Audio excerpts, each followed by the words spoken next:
Hello, everybody, and welcome to the RPG Fan Podcast. My name is Robert Steinman, your illustrious host. Joined today, I have Zach Pinchik. Hey, All right, we're going to do like the whole call your name, and you get to say hi. Dennis Ruben. Shit. Dennis Rubenstein. Dennis Rubenstein. I got it. Yes. I got it. Yes. Correct. See, this is terrible. When you have a guy named Steinman and Rubenstein, it's just going to create horrible problems for everybody. And he is the master of the love pillow, as we learned during our trial episode. And ladies, he is a little lonely, so feel free to give him a message. Whatnot. I just made your day. I'm going to get you laid by the end of this podcast, Dennis. We'll see how it goes. Not this podcast, but the end of our run. That's the way I see us come. And we have a special guest today, Mr. Kyle Miller. Hello. Oh, that was a dramatic. You shouldn't laugh first before he has a chance to say hi. Kyle is apparently my mortal enemy on the boards. We disagree on everything, but he did pop my cherry, which makes me feel very happy. Made me feel pretty happy too. I know. He was Yeah. gentle. He was very gentle. You know, he got it up fairly quickly after I asked him to. oh boy, Aye. we're going in so many great places. Sorry, it's Saturday night, so it's a little bit looser right now. Yeah, it's Saturday Night Live. Oh, God. So we have a standard structure for you guys today. We're going to start off with what you've been playing. The various... crap. See, now Garnet Lee is going to come after me for that. Okay, we're going to start with what have you been playing. Where we're going to talk about the games that we're playing for review or games that we're just playing for fun. Moving on into a topic that we have for the week. And then finally, news with Zach. Yep. So, who wants to get the ball rolling? Should we maybe let the new guy, maybe let the special guest start off with what he's been playing? That'd Sure. be you, Kyle. All right, there we go. Yeah, that would be you, Kyle. Well, I've been playing Final Fantasy IX actually. I didn't really have anything to play new, so I was like, well, I've been wanting to do this for a while. Go back and play one of those old, classic JRPGs to really find out if JRPGs were better back then. Because it kind of seems like they were after playing things like FF11 or 13, which I know, Dennis, you enjoyed it quite a bit, but I actually agree with Rob on this one. Woo! I know it's strange, but I did not like it. Yeah, I'm alone in that regard, so not surprised. Yeah, so I went back to play FF9, and I was pleasantly surprised. It's not total crap. Now, out of the three games for the PlayStation era, 7, 8, and 9, which one is your favorite? Like, give us a little gauge on each of them, because, opinions range on these three games. So where do you kind of stand?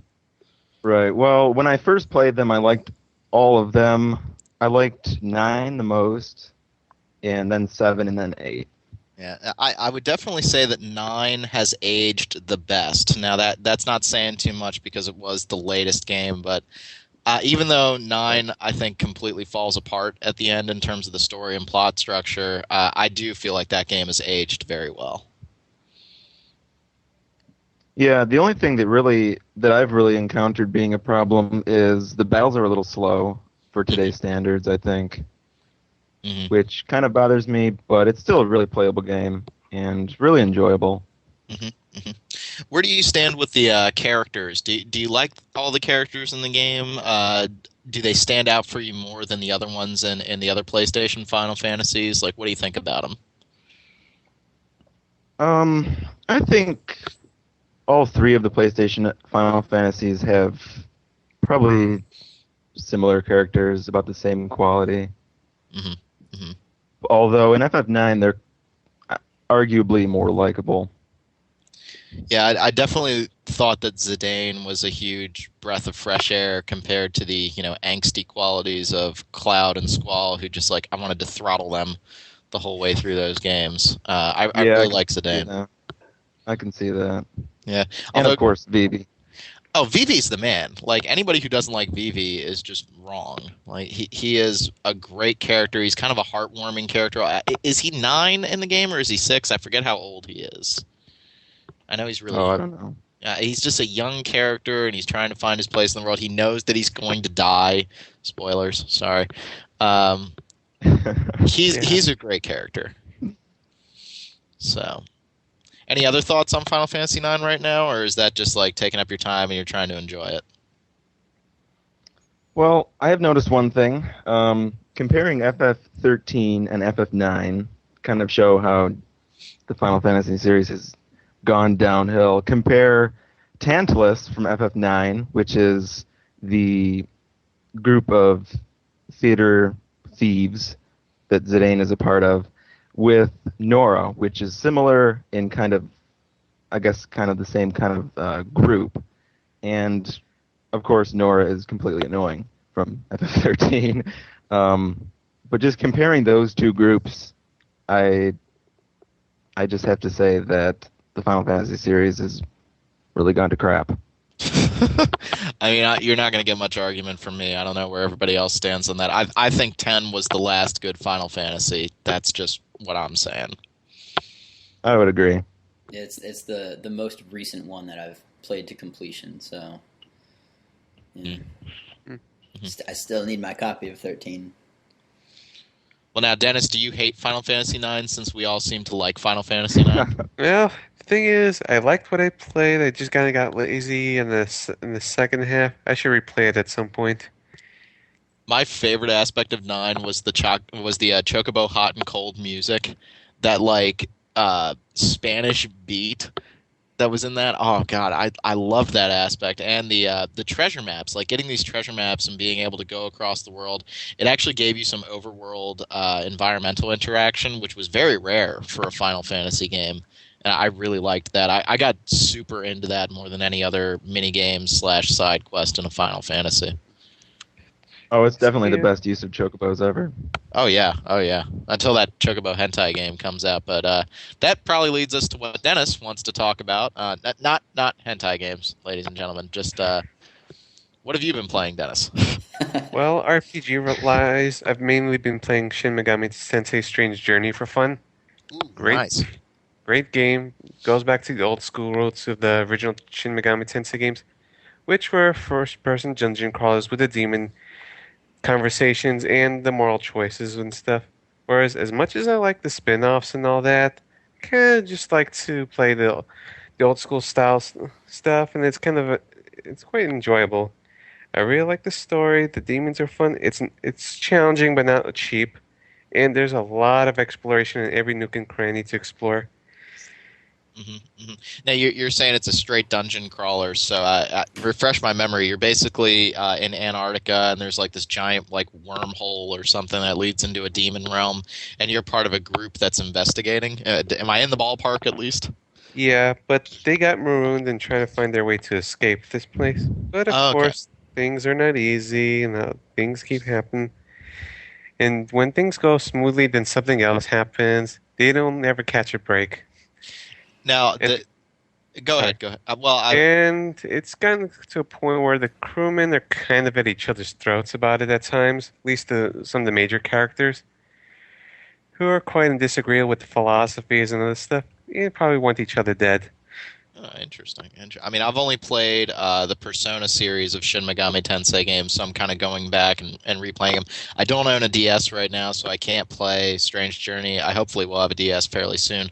Now, how does it compare to the Persona series? I mean, I'm used to like dating anime girls in Persona and like helping people out with their studies, but you're saying that Strange Journey is just a straight dungeon crawl, correct? Yeah, with kind of heavier emphasis on the story than most dungeon crawlers are.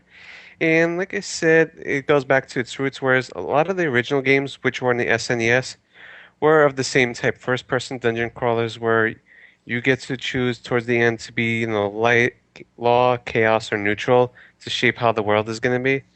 Shin Megami Tensei Strange Journey kind of follows the old school route. Okay. So I have a question actually. My experience with the Shin Megami Tensei games has only been the really recent ones. So like Nocturne, the Persona 3 and 4, and Digital Devil Saga. And so is the fast paced combat, which is kind of like one of my favorite parts of the SMT games, does that carry over to Well, Strange Journey?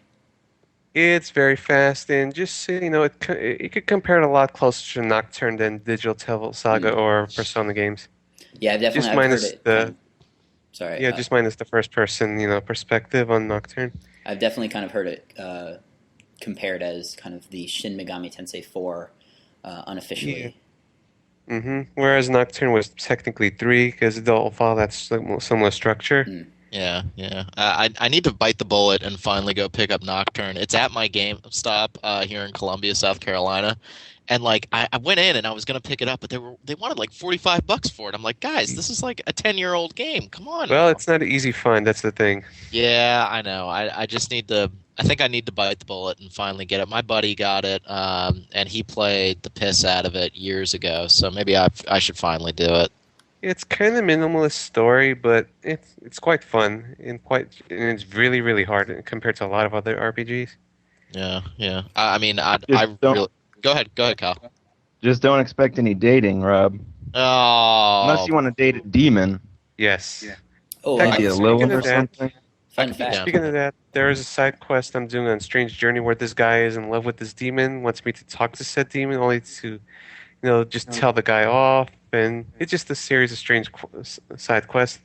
And I just thought it had one of the best lines ever, at least because basically after you got dumped the first time, this is what he said: "Oh well, there are plenty of fish women out there for me." hot, hot. I'm Yeah. down with some demon dating. Now, Rob, if you're interested, I just kind of took a moment to check on Amazon, but $30, buy it new. Oh, on Amazon? Yep, Oh, check it out. okay. So I could get that. I could finish out getting my Bad Outta Hell CDs from Meatloaf, and I could finish up my Dragon Ball Z collection in my next Amazon order. Sweet. Okay, and anyhow, so that's what I'm mainly playing. Non-RPG wise, Super Mario Galaxy 2, classic fun. Oh boy. Oh, I'm surprised you were here for the podcast. I figured you were going to miss it because you're collecting stars or whatever. Well, I managed to at least stop. At least it's easy enough to pick up and play. That's true. That's true. Other than that, been messing with Trauma Team, also for the same console. Nice. Nice. I like the series. I've beaten everything but New Blood. So it's like, hey, I'll mess with Trauma Team. A lot easier than the other games, but still enjoyable. Nice. Lots of suspense and disbelief because it has some really crazy over the top moments, but hell, I could go with the flow. All right. So, Mr. Pinchick, what have you been playing? I've actually been investing my time in a legitimate JRPG. I've been playing a little bit of Resonance of Fate. Ooh, now this is the controversial RPG right now. That's not Final Fantasy 13. I suppose it is. I mean, I had that kind of experience where you get to the first boss and then, oh, hey, you lose about 15 times until it clicks, but I don't know if it exactly clicked. I've been enjoying the game a lot. Just kind of the combat and how that sort of plays out. It's very fast paced. Silly fun. Yeah, I know. Plays towards my action tendencies.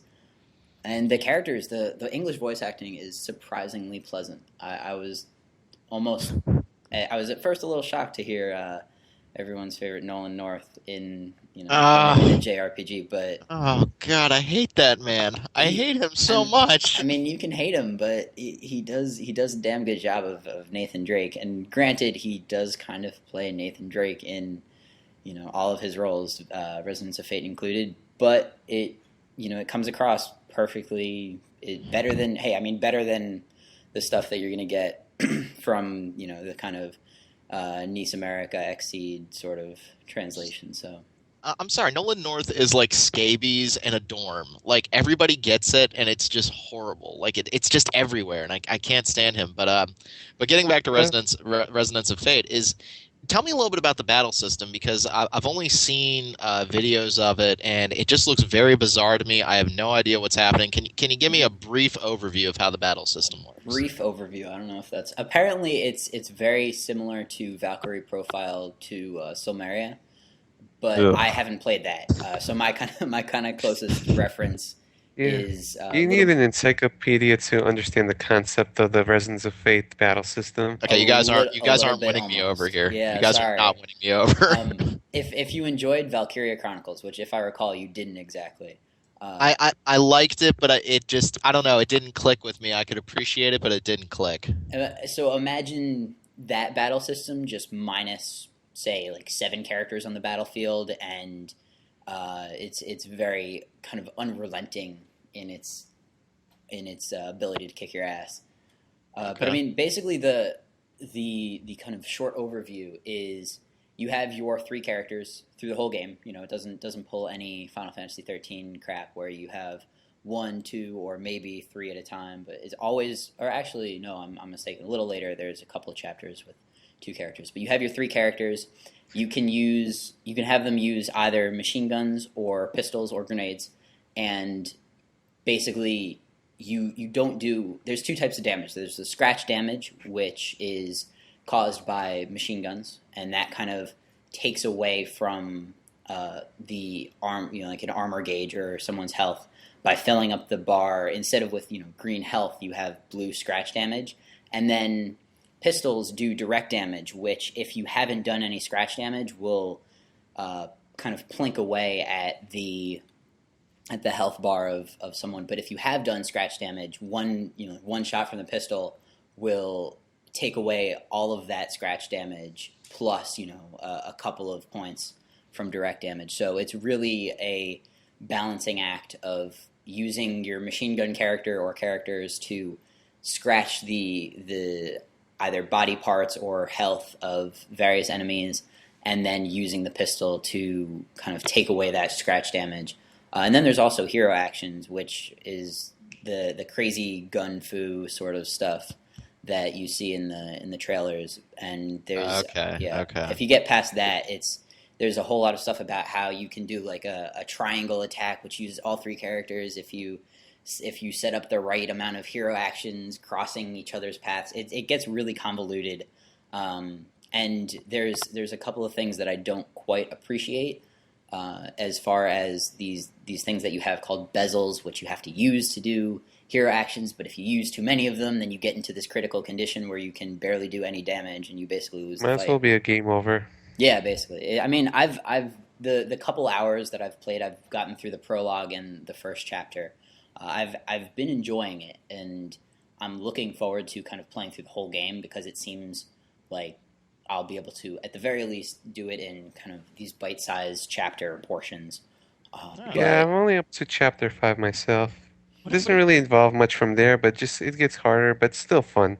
What is with games having chapters these days? Like every freaking game I'm playing these days has chapters. I'm getting kind of sick of it. Like if I see one more chapter, I don't know. It's just I don't like that kind of plot progression in terms of chapters. Like it kind of actually works. I don't know. I haven't had the experience that you had with Final Fantasy 13, but it's the way that the three characters interact with each other and how it's the mission system that they use. It's very digestible, I think is a good word for it.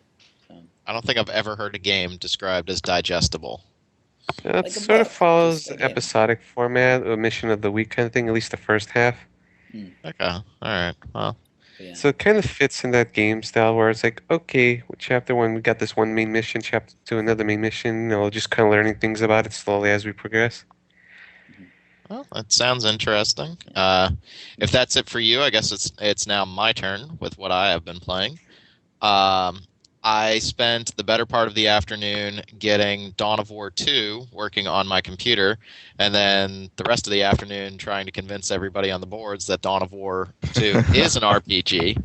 I don't know if you're going to win that argument, but Hey, Good luck. Warcraft 3 was reviewed. That's all I was gotta it? say. Hey, It was? And this is Warcraft 3, except a complete focus on hero units, where you're not making units.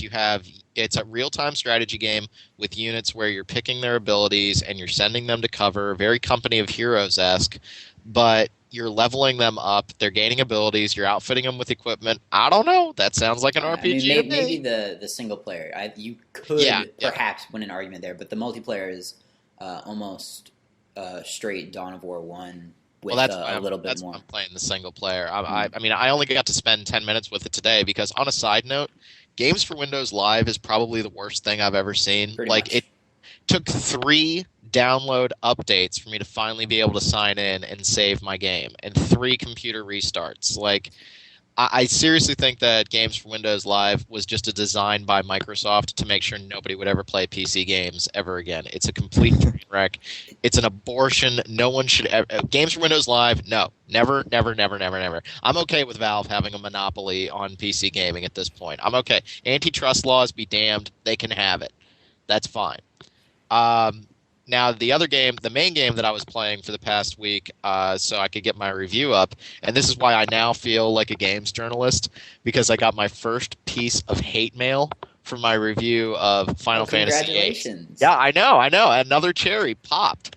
I got my hate mail for my Final Fantasy VIII review that went up along with Pat's review of Final Fantasy VII.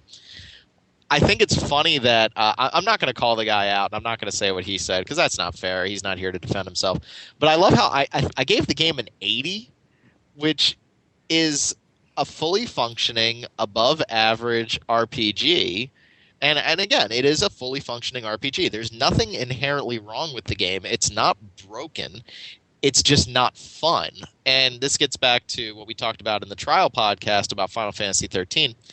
I love the fact that Square is very experimental with their key franchise. Square Enix is very experimental with the Final Fantasy series. They try new things. They're just like, you know what? That game that sold 10 million units, screw it. Let's do something completely different. I love that, but it doesn't always work. And I think Final Fantasy 8, 12, and 13 are perfect examples of when it didn't work. 8 is the most exploitable game that I've played in the series. Like, you can completely screw that game just by junctioning your magic correctly and by having the right Guardian Forces equipped.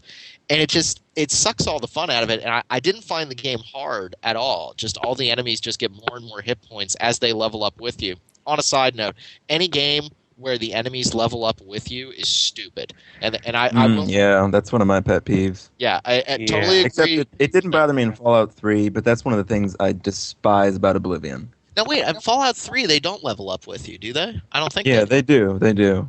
I don't know. I don't Yeah, think they kind of do.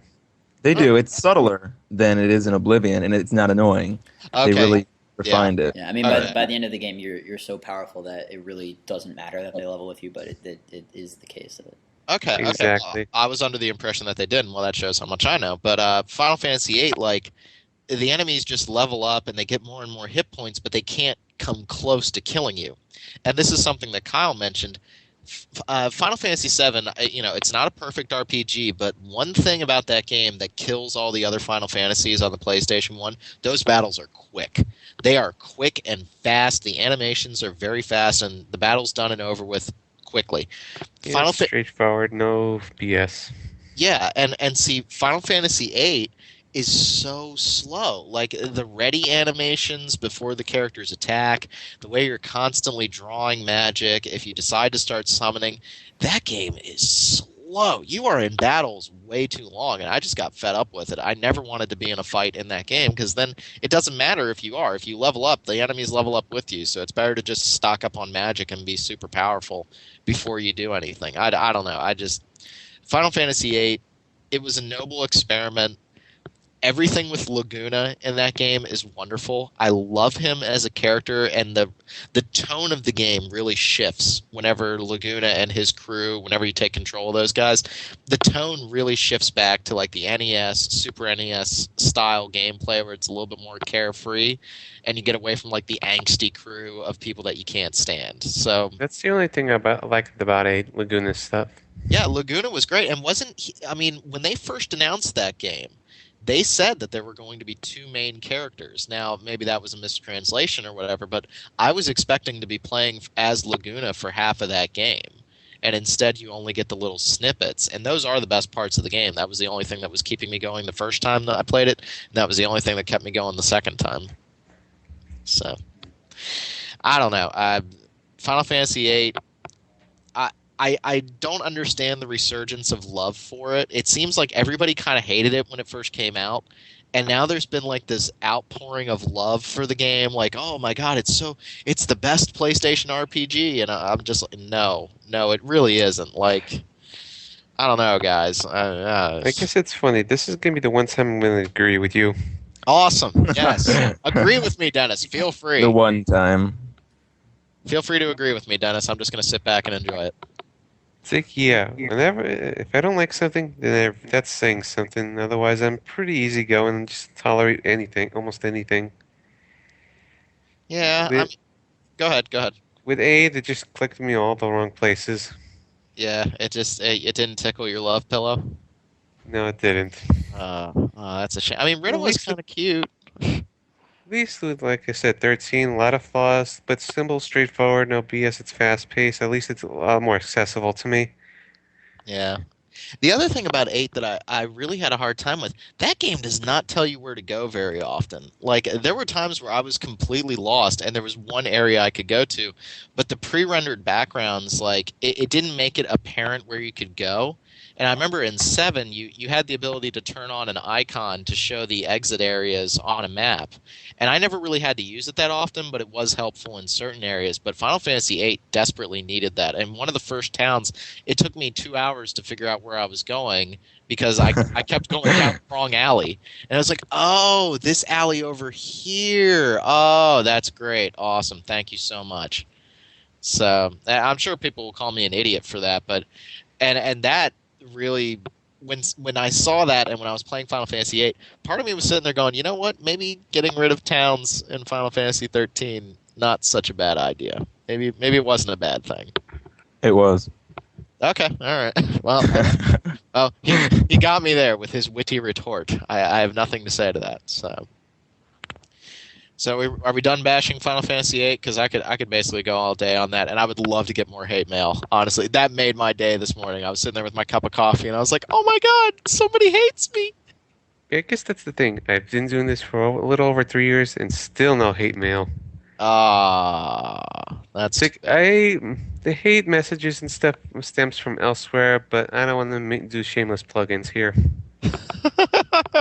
Well, I'm hoping that and I'm going to start playing Oblivion for the PS3. I'm going to do a review of that, and then hopefully win the Dawn of War 2 argument. So I don't see myself pissing too many people off in the near future. I think if I had reviewed Final Fantasy 13, I think the world would have caved in. So that's just me. All right, so with the topic of what we've been playing all done, we're going to switch. The hell was that? I think that might have been my refrigerator. I do not know. That's almost as bad as my girlfriend sneezing on the trial podcast. Well, I mean, I'm sitting with my dogs, and I'm just worried that they're going to start just flipping out because they have just the slightest tendency to go after anything that moves. And I'm surprised it didn't set that off. Just And they worry about perfectly crazy family making noises.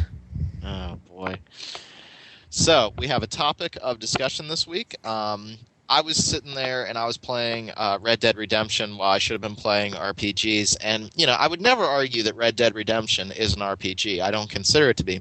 But there are some RPG elements in that game in that you have an inventory, you get weapons that get more and more powerful. You're not necessarily upgrading them, but you get new weapons, which could be seen as leveling up. You level up some of the abilities that you get, like the Deadeye meter, which you can slow down time.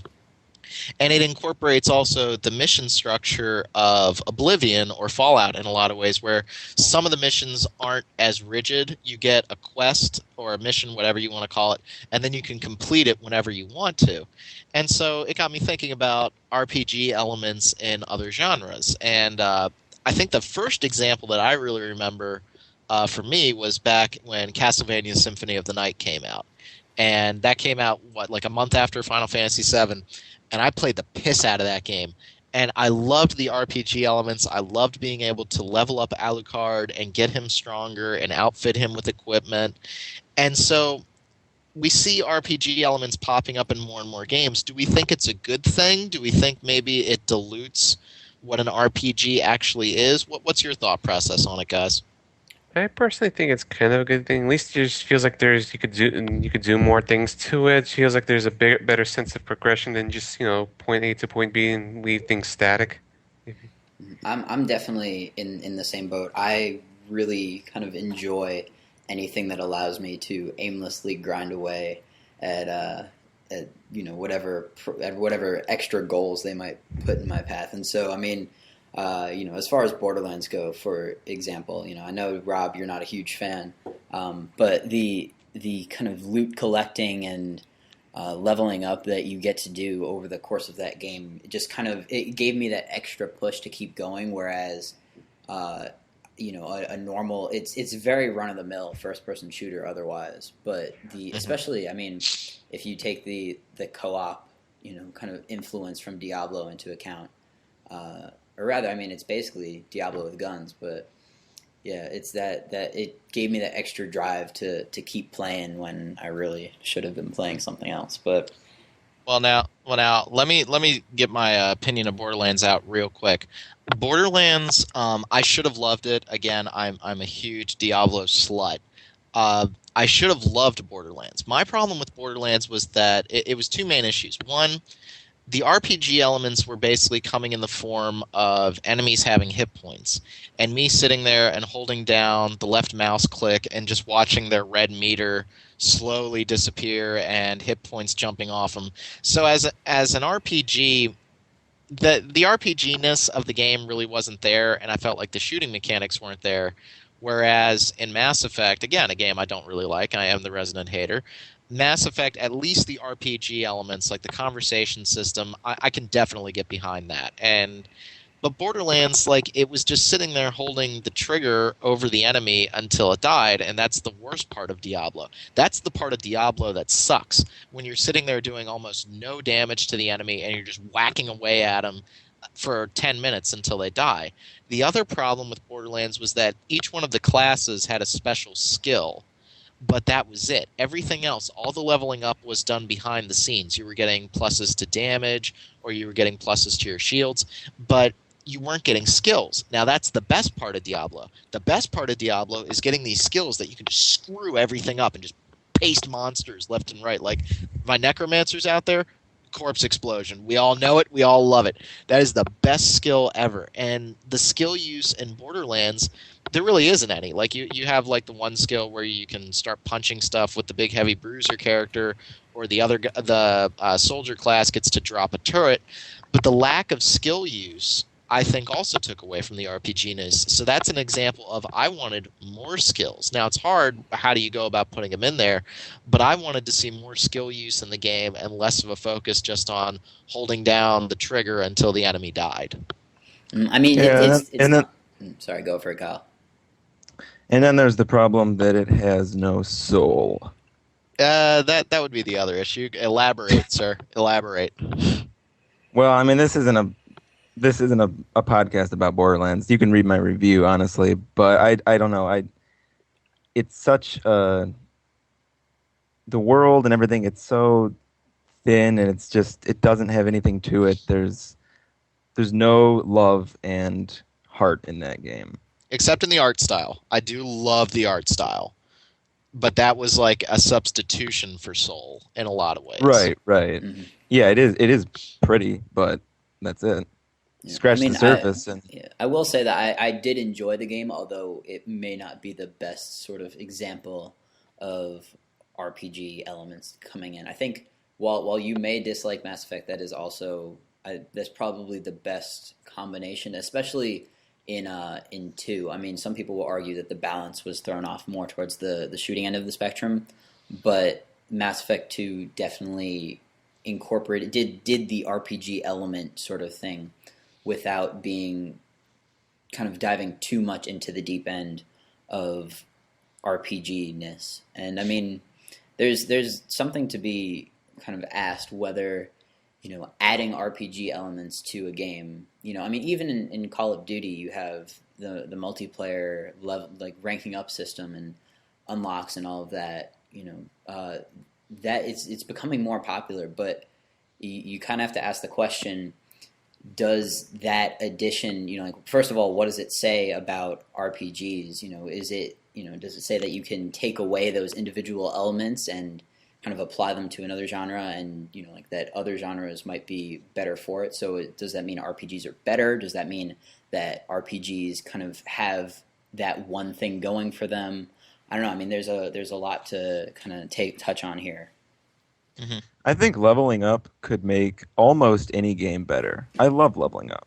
if the main character or any of the characters can level up, it it's an automatic um it's automatic satisfaction, and it makes you play the game. Like Zach, we were saying about Borderlands. It's true. Like if you couldn't level up in that game, it'd be terrible. Oh yeah. Yeah, definitely. I mean, I the agree. shooting mechanics in Borderlands can't hold it together. Now, getting to what Zach was saying, I wouldn't consider Mass Effect to be anything other than an RPG. I just think that it was a different way of doing the dice rolls that we get whenever you apply something that you have skill in your character to accomplish something. I would not argue as Mass Effect being a shooter with RPG elements. To me, Mass Effect is just a straight RPG with a shooter overlay, while Borderlands is a straight shooter with an RPG overlay. If that makes sense. Yeah. Granted, you still haven't played 2, right? No, and unless somebody buys it for me, I'm not. All right. I mean, I will say that the balance is definitely shifted in favor of shooting. The RPG elements play a much smaller role, and you still have the same sort of dialogue options. You know, the wheel of choice, but The wheel of I choice. mean, whatever you want to call it. I had to come up with something on the fly. But it's definitely like they take away all of the simple stats. You know, the add +5 to your armor, you get a bonus to your negotiation. You know, it's much more streamlined, and I'd almost say, if they don't kind of bring it back, that it would be a shooter with RPG elements. But granted, you're kind of running on the first one, so. Yeah, it is definitely more of a hybrid. And see that holds no appeal to me, because the only part of Mass Effect, the original, that I was actually liking was the RPG quality, like the conversation system, and that's why I really started to love Dragon Age, because it was even more pronounced in there. So when I hear that the focus has shifted toward the shooting side, Well, even if it's more refined, I really don't have any desire to play it. there's just as much dialogue, if not more. Okay, Yeah, I mean, well, I meant the skill focus. Okay. There's less stat points. It's more Okay. shooting, less stat points. It's more of a Twitch-based shooter. Okay.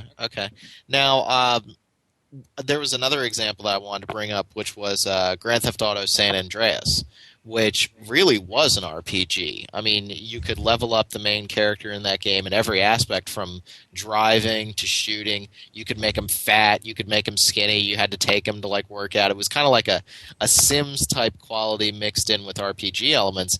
And then in Grand Theft Auto 4, they just got rid of all that. And so was that an example of a developer saying, screw it, nobody wants to play a game that has all these RPG elements? Or, my thought process is that Rockstar just got lazy with Grand Theft Auto 4 and just wanted to go back to the simpler Grand Theft Auto 3 styles. But that's why I couldn't really get into 4. I had so much freedom in what I could do with CJ, and I loved leveling up his abilities.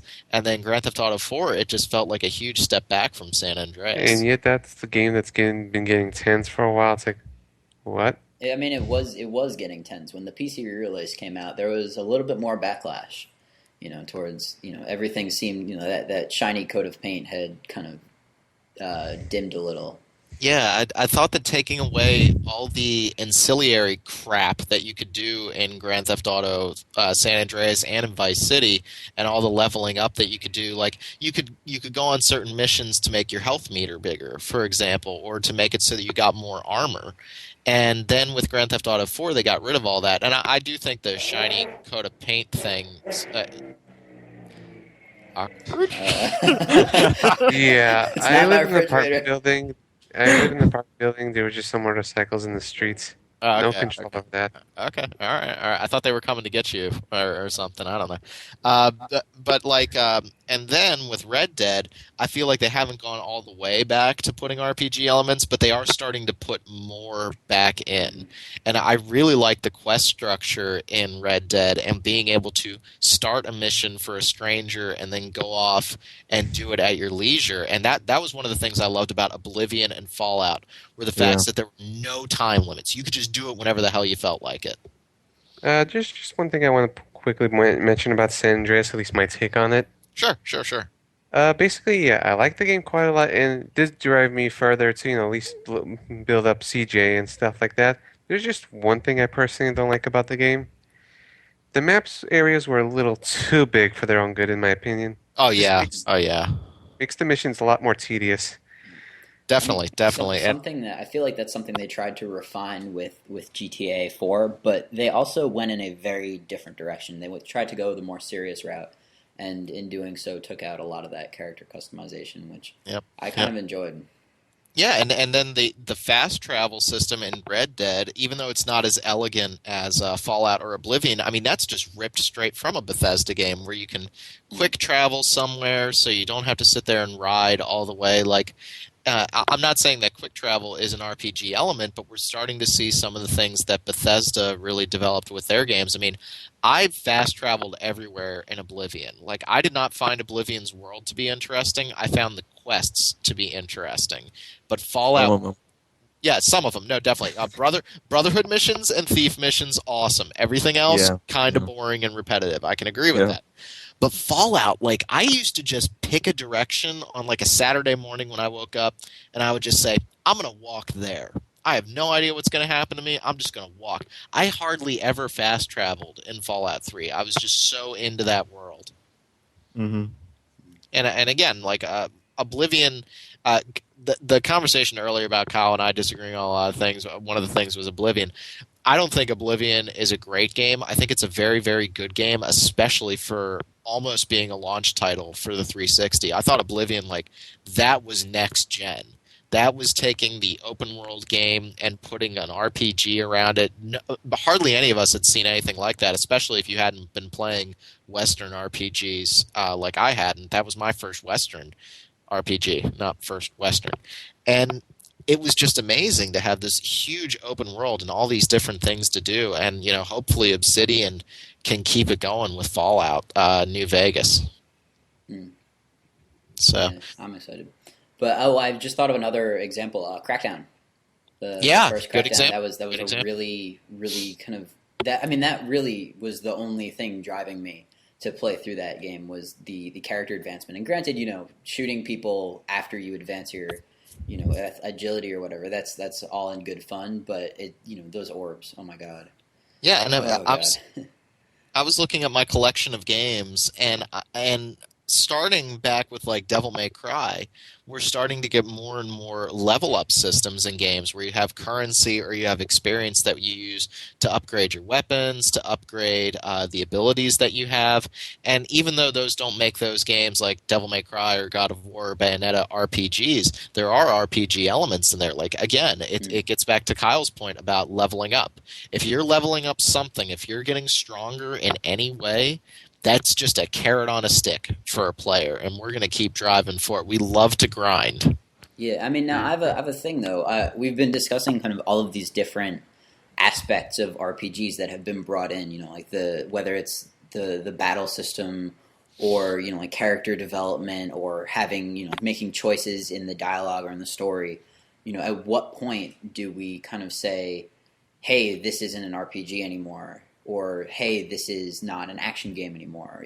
Like where do we cross that line, and how do we kind of determine what is an RPG and what isn't? Besides, of course, Really, just what's on the back of the box. really, you kind of have to go by how it feels. I mean, like Grand Theft Auto, even though you can level up, maybe it doesn't feel like an RPG. Whereas something like Mass Effect always will, even though there's dialogue in both, leveling up in both. But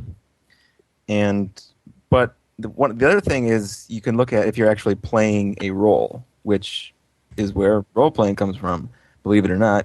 But But unfortunately, using that criteria, most JRPGs aren't RPGs. that was the point I was going to make, and you got right there. Like the role playing. I mean, I played D&D for years. Totally showing my nerd card right here. I played D&D for years with my buddies, and it was about being a role, being a persona, and that's what I really like about the Western RPGs. But then, like for example, Bethesda, they just need to hire better writers because their stories, like the main story in all their games, are terrible. So, yes, you're playing as a role, but the driving force in an RPG, I mean, some would argue, is a story, a very in-depth story and character progression. And the Bethesda games kind of drop the ball in the story area. Meanwhile, the JRPGs, they excel in the story area. But very few JRPGs, I would say that the Persona series is one of them, where you actually are playing a role. You're interacting with characters. You're a mute protagonist, but you're interacting with characters and you're developing relationships. And I think that's a huge step forward for the JRPG. One thing, I mean, just to bring everyone's memory back to, I think it was about 2 weeks ago when BioWare, who was it at BioWare? The Old Republic lead writer Daniel Erickson said that Final Fantasy 13 is not is not an RPG. I mean that definitely inspired a lot of controversy among the gaming populace. But I mean, he does make a point. He says you don't create a character, you don't live your character. There's no choices. There's that kind of exploration missing. That there's no progression. Yeah, you're not creating a role, you're playing one that they provide for you. You're watching a role be played. Yeah, It's so apples and oranges. Yeah, I kind of agree with that. Like the JRPGs don't fall into what a Western definition of RPG is, and that's I think why we oftentimes put the qualifier of JRPG. It's a Japanese role-playing game, but then at the same time, the Western RPG always seems to encompass things about the JRPG. You are leveling up, you are getting better skills, you are gaining more hit points, you're gaining more armor. So, in a way, I understand where BioWare is coming from. I think BioWare is just, trying to take the piss out of Final Fantasy a little bit. Honestly, they're going to... BioWare basically gets to say whatever they want to now. They've had Mass Effect 1 and 2. Dragon Age sold surprisingly well. Like, I was shocked to see the numbers on Dragon Age. I thought that was going to be a little bit more niche. And the Old Republic is, even though I don't think it's going to beat World of Warcraft, that's the last contender for the throne. That's the last one. If nothing can knock that off, then, it's just wait until Blizzard decides that they need to make another Uncle Scrooge's money pit. But BioWare gets to say whatever they want to right now when it comes to RPGs. Do I understand what he's trying to say? Yes. Do I agree with him? No, I think he's just being a little bit of an ass. Now, just different kinds of games. Enjoy it the way you like it. Some just like, some like just a straightforward story. Some like to be in the role. You got both choices for a reason. Yep. Now, where do you guys want to see the future of RPGs going? Because I mean, there's definitely a difference, in what kind of needs to happen, at least in my opinion, for the Western RPG scene and the Japanese RPG scene. But I mean, I do definitely enjoy those the RPG elements being brought over. At the same time, it gets harder and harder for me to play games. I mean, Cross Edge may not be a great example because it's just a terrible game, but it's very derivative in its JRPG constructs. Well, I'm going to say this on that subject. Wait until Final Fantasy Versus 13, because I think that's going to tell you where the JRPG is going. Squaresoft... Damn it. Square Enix. I'm going to keep doing that until I finally get it through my head. Square Enix tried something with Final Fantasy 13. What did we say last time? They sold 5.5 million units. That ain't enough to make back the money that they spent on that game. The JRPG right now is all sorts screwed up because the Final Fantasy game did not sell as well as they were expecting. So now we got to wait and see what happens with Versus 13. And I think it even came out more that we're not going to see Versus 13 at E3. So I think right now the JRPGs are just kind of going to stop and see what happens and see where the waters are going to turn. I think in the West, the success of Oblivion, of Fallout. We're going to see what they do with Fallout New Vegas. We have StarCraft, which is going to put some RPG elements in there where you get to level up your units, very similar to Dawn of War, I might add. We're going to see leveling up of units in StarCraft 2 in the single-player campaign. You got Diablo 3 coming out. That's going to be a juggernaut. World of Warcraft is still a juggernaut. I think the Western RPG is much better suited right now than the JRPG. I mean, I'd agree. Sorry, go for it. I'm a little worried, honestly. I My interest in JRPGs has kind of waned. I mean, you have the kind of quirky anime style JRPGs that are a little too, I guess, juvenile at times for me. And then you have the ones where like there are too many MMORPG elements getting in them, and that doesn't appeal to me either. So I've really been um, favoring Western RPGs for a while, but I'm a little worried there because of a few announcements about BioWare recently. One, that Mass Effect 2 DLC will lead up to the events of Mass Effect 3, which is really unappealing to me. Two, the Mass Effect movie, which I know isn't a video game, but Kill the people, franchise. yeah, the people of BioWare are backing it, which just worries me because it's pointless. And then I heard just the other day rumor that they're bringing multiplayer to Mass Effect, which is just I mean, if we could do a little segue to the news, that was kills. yeah. I mean, Wait, it's wait, wait, wait, wait. Before we get to the news, well, I mean that was going to be my first okay. deal Well, there. before we get to the news, let Kyle finish up his point, and then I want to get Dennis's word on this. Yeah. Well, that was about it. I mean, Well, damn. multiplayer will, if anything, will kill BioWare. It's multiplayer, and I really think that it's EA that's corrupting them. Honestly, Yeah, and plus we have Dragon Age 2, which we have something in the vein of Dragon Age, which is coming out in February. At least they say. Yeah. Yep. So we'll have to see. They said that it's a sequel to Dragon Age in their fiscal report. So, yeah. All right. And Dennis. even with Dragon Age Awakening, the expansion, it was decent, it was fun, but it was rushed, and Yeah. that really worries me. Yep. So, all right, Dennis, wrap us up.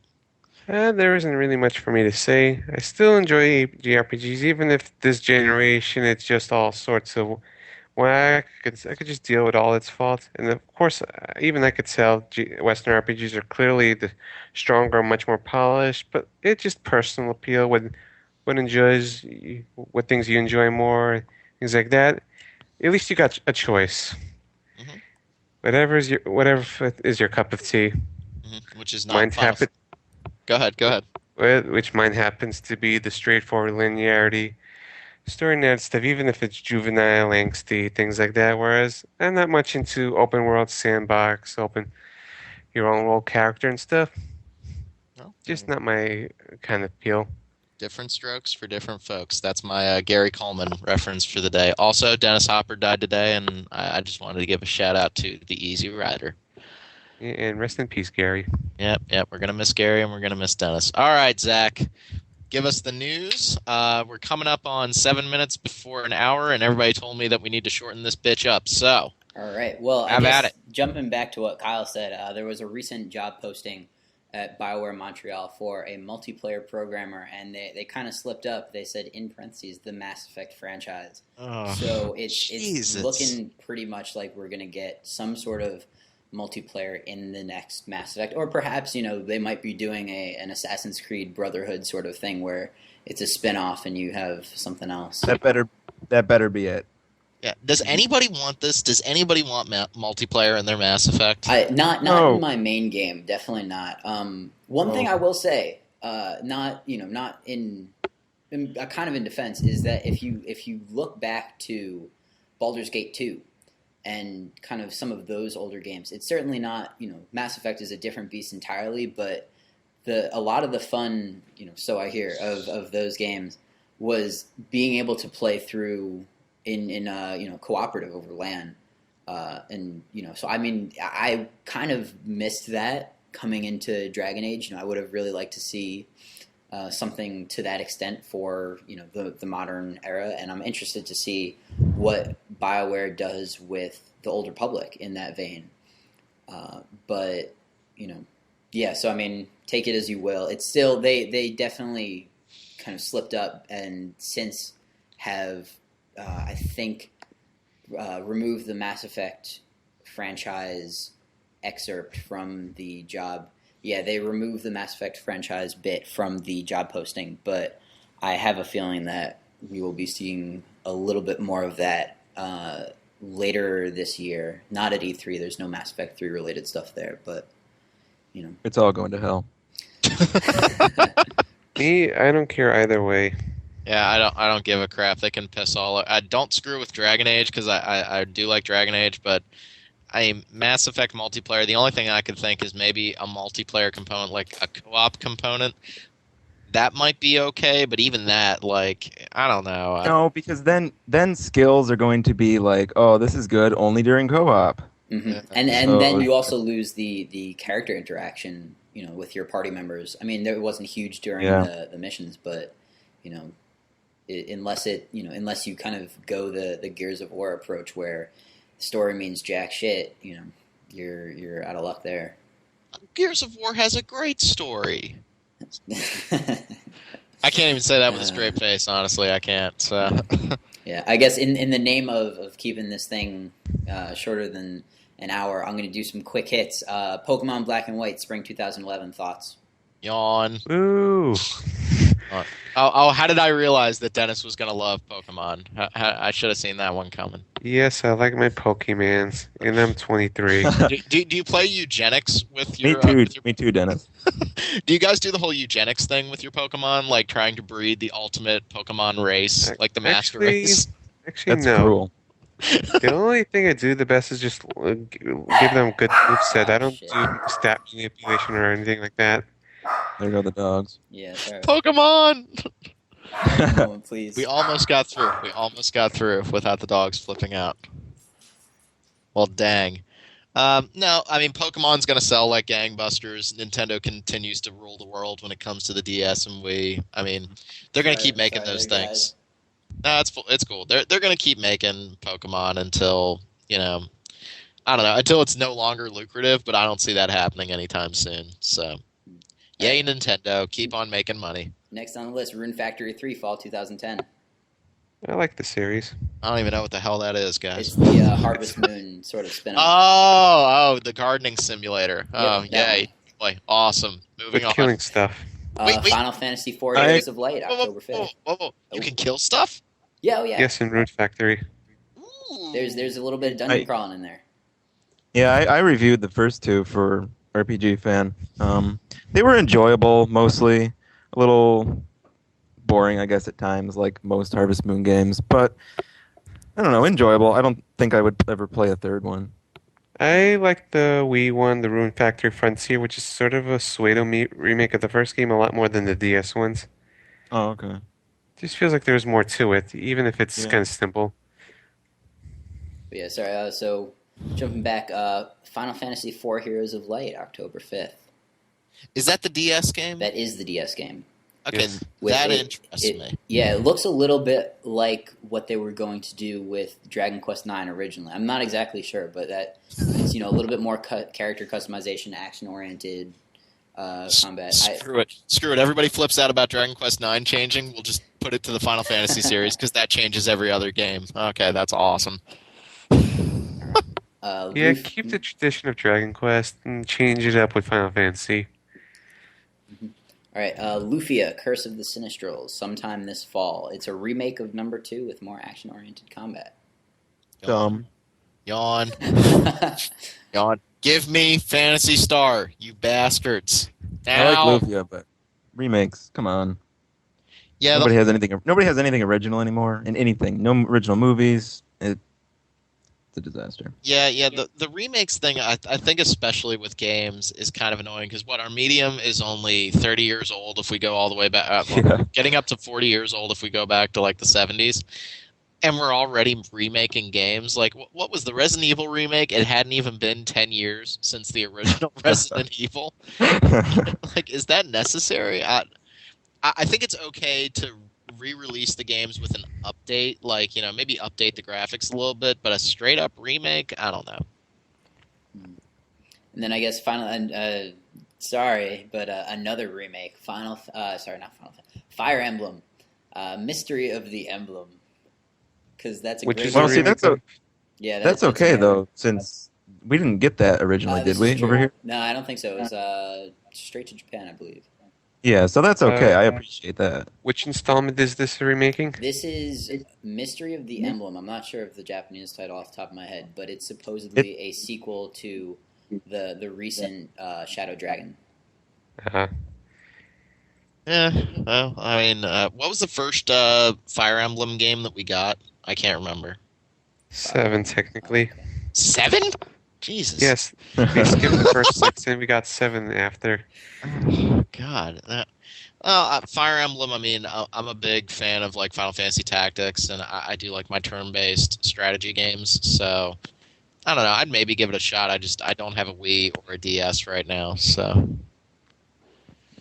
And I suppose that about wraps it up. We'll save Alpha Protocol for next week, but Screw it. We got 10 minutes. Let's. all I right. don't care. We're extending this bitch. Okay, apparently it sucks. That's the word on the street. Oh, who was There right? are a few good reviews. Who was right? Who was it? We need a shirt. We need a Actually, shirt that says Robert. Actually, Rob, All right. I agreed with you on another thing. I thought Alpha Protocol was going to suck too. Excellent. Well, I've seen some reviews and I've seen it running. First off, they just hardcore ripped off Mass Effect in terms of like the structure, in terms of conversation wise, the gunplay, which is apparently terrible, and the level up screen. I seriously thought I was looking at Mass Effect when I saw the first level up screen. Like, Well, if the gunplay is terrible, then they didn't directly rip it. no, they The kind of first did one, the whole maybe. like holding a cursor over someone and not doing any damage to him. Like Yeah. that seems very reminiscent of a BioWare game I hate. I mean, it seems what happened was, they were going to come out with this game almost over a year ago, and Yeah. and that was a good deal before Mass Effect 2 came out, and they really blew their chance on getting in on the Mass Effect 1 market. It was going to be a holdover until Mass Effect 2, and now they really shot themselves in the foot there. Well, this Sega. and this was also Obsidian. Yeah. This was Obsidian, which is kind of like the B team, which scares the crap out of me when it comes to New Vegas. But this is, I mean, it seems like Obsidian is constantly being given the game that is either A, supposed to die, or B, is supposed to be out in 6 months. I mean, there was the Aliens RPG. First Yeah. off, Aliens RPG? What? Hey, it could have been badass. And monkeys could fly out my butt. Like, it's one of those things. Like, communism works in theory. An RPG based around aliens works in theory, but it's like, really? First off, RPG horror. Maybe that's somewhere that we need to go. RPG. Ooh, I'd be interested in that. Yeah, that would be. Can would you be be cool. scared? Can you be scared by falling hit points? I don't know. I don't know if that's possible, but it just seems like Obsidian. Correct me if I'm wrong, but they made Knights of the Old Republic 2. Yep. Made up of a bunch of Black Isle Studio guys who are now working on New Vegas. It just seems like they're given the baby after it's already, like the franchise after it's already become lucrative. And to me, they kind of seem like Treyarch in a lot of ways. What Treyarch was to, oh God, you'd think with all the things in the news, I'd Call remember. of Duty. Well, the guys who made Call of Duty. Shit. Infinity Ward. Thank you. Okay, it's sort of a similar relationship. Infinity Ward makes the big game. Treyarch does the follow-up, and it seems like now that's what's happening with Obsidian. And hopefully they've been given enough time with New Vegas, but it does kind of get me a little nervous. One thing sorry, go for it. I saw on N4G some person that worked on Alpha Protocol allegedly posted a comment on a review saying that he was not proud that he worked on it and that it was a mess, but that New Vegas was looking good. Yeah, So I was going to bring up that boy. same thing. It was a post on a Joystick, I think. But I mean, it happens sometimes. Some of the things that he brought up were that one of the company owners, thought that he was, game designer extraordinaire and ended up shitting up the whole thing. That they weren't, given enough of a proper base to work off of, and were constantly futzing around with new game mechanics when they really should have been refining the ones that they already had. And so, I mean, I'll kind of give it to them there, and I'm really, it's going to be a lot harder for them to shit up Fallout New Vegas, because it's basically Fallout 3 with a new coat of paint and some. Hopefully, they don't screw up the allies and stuff. But Yeah. we'll see what happens. I mean, I'm going to buy New Vegas regardless, so they already have my money. I just have to decide if I want to chance it and get the PS3 version again or just run it on my PC. But I just feel like Obsidian could be getting themselves into trouble. I don't think Alpha Protocol is going to sell very well. They're having these canceled projects. They're working on New Vegas right now. I mean, this strikes me as a company, and again, I'm not trying to give them shit. It seems like they're getting constantly shit on, and now they have to be really careful, or else they could end up closing their doors, especially with the way that games are selling right now. Game sales, and I'll go back to what we talked about in the first trial podcast and what I brought up in this podcast. I do not think Final Fantasy 13 made a profit. I don't think there's any way that game made a profit. 5.5 million units, and that game cost at least $100 million, if not more. That's pretty simple math. Like, I don't know how Square Enix... I got it! Square Enix is going to recover from that, and I don't know how Obsidian, or the guys who ask Obsidian and make them develop games, I don't know how they can keep on churning stuff out unless they make a profit. So... it's a dangerous area to be in right now. I would not want to be a game developer right now. I mean, with some game franchises selling ridiculously well, your Call of Duties, your Assassin's Creed, and then others not selling hardly at all. I mean, it's a weird area to be in right now. So, well, we went 6 minutes over an hour, in which I apologize to everyone. Please do not yell and scream at me. Well, we improved. Yeah, we did improve, and we stopped with the rambling. I think this went pretty well. So, that is the show for this week. Kyle, what did you think? Did you have fun? Yeah, I would like to come back if you would have me. Okay, definitely. I think next week we're going to have Neil on. He seems to be really chomping at the bit to get on, and we got to come up with a couple of decisions, guys. And I'm keeping it in the podcast so we can get it out there. I think we need to think of a name for the podcast, maybe get some cool intro music if we can get somebody to offer to do that, and then we got to decide if we want to make this a 4-person show with a 5th chair coming in as a guest, or if we just want to keep it 3 regulars and then the 4th chair is the guest. Point it out on the boards, guys. It's something to discuss. I think we're still getting our bearings together with the show, but those are the kind of things that I want to see happen right now. Yep, Sounds and I mean, good. definitely for next time we should also, for those of you listening, we'll put up a thread on the forums and somewhere where you can suggest topics for our next show. So definitely keep your eyes peeled.